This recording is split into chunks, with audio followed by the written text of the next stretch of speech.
Chào các bạn nhá. Các bạn ơi, đẹp lắm.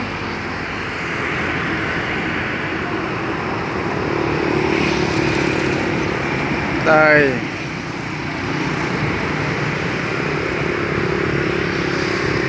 Đây là bến xe Bến Tre Quảng Ninh nhá. Bến xe Bến Tre Quảng Ninh đây nhá.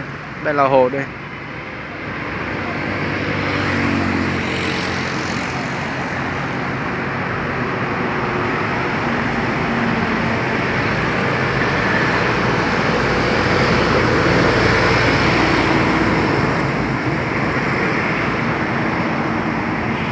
Hai bên này đều có đường đi, xe đi vòng quanh cái hồ đây.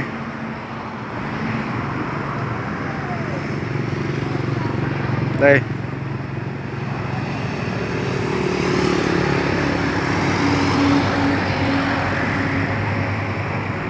Dưới bên kia là đường đi về Hà Nội nhá.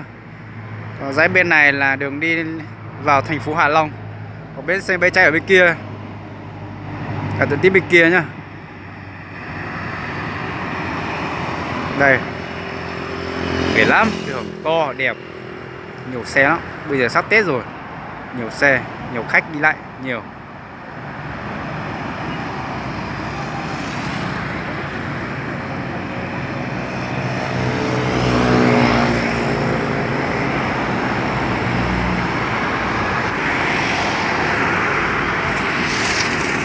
Đây, rất nhiều xe luôn.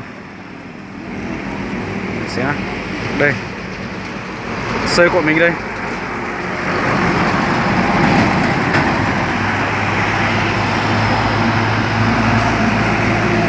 Đây, dưới bên này là đường đi vào thành phố Hạ Long. Dưới bên kia là đường về Hà Nội nhá. Đây, đây, đây, đây.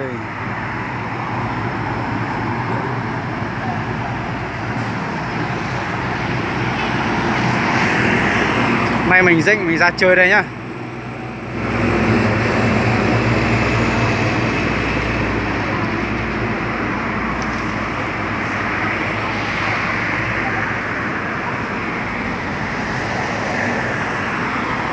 Anh em nào ở thành phố Hạ Long thì ra đây chơi nhá.